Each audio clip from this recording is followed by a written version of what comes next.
The Sneetches by Dr. Seuss. Now the star-belly Sneetches had bellies with stars, and the plain-belly Sneetches had none upon theirs. Those stars weren't so big, they were really so small, you might think such a thing wouldn't matter at all. But because they had stars, all the star-belly Sneetches would brag, "We're the best kind of Sneetch on the beaches." With their snoots in the air they would sniff and they'd snort. "We'll have nothing to do with the plain-belly sort." And wherever they met some when they were out walking, they'd saunter right past without even talking.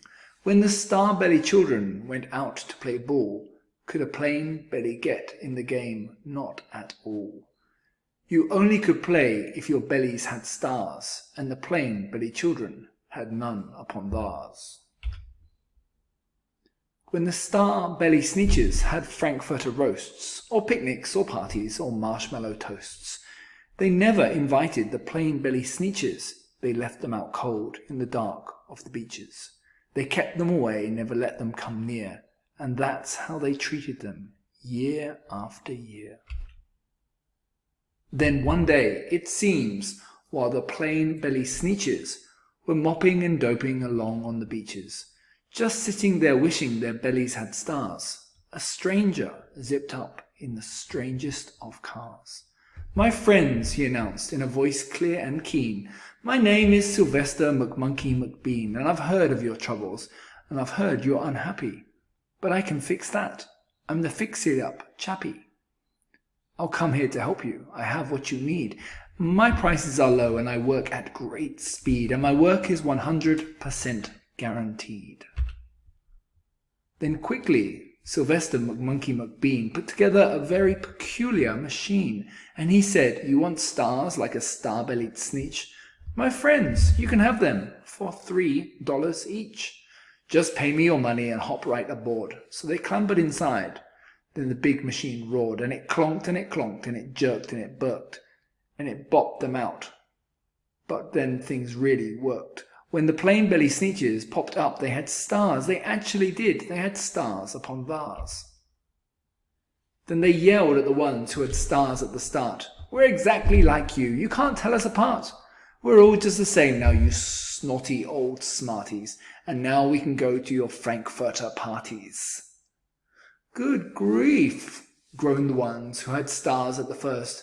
"We're still the best Sneetches, and they are the worst. But now, how in the world will we know," they all frowned, "if which kind is what, or the other way round?" Then up came McBean with a very sly wink, and he said, "Things are not as bad as you think. So you don't know who's who? That is perfectly true, but come with me, friends. Do you know what I'll do? I'll make you again the best Sneetches on beaches, and all it will cost you is $10 eaches." "Belly stars are no longer in style," said McBean. "What you need is a trip through my star-off machine.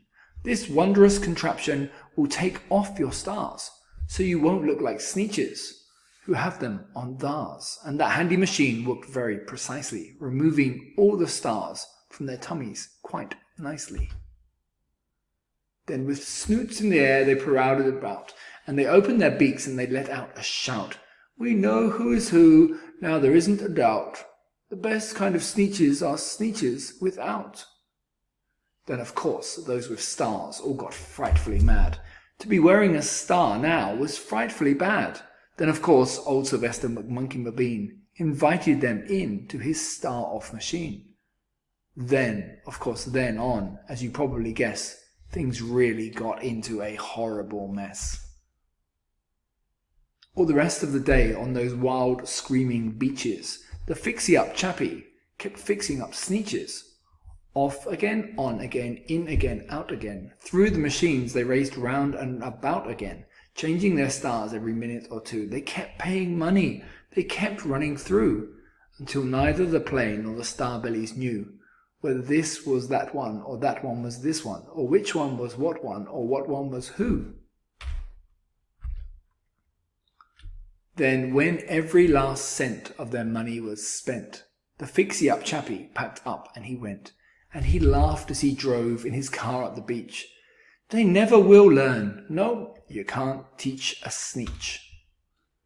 But Mr. McBean was quite wrong. I'm quite happy to say that the Sneetches got really quite smart on that day.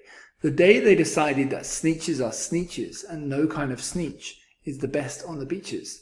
That day all the Sneetches forgot about stars and whether they had one or not upon theirs.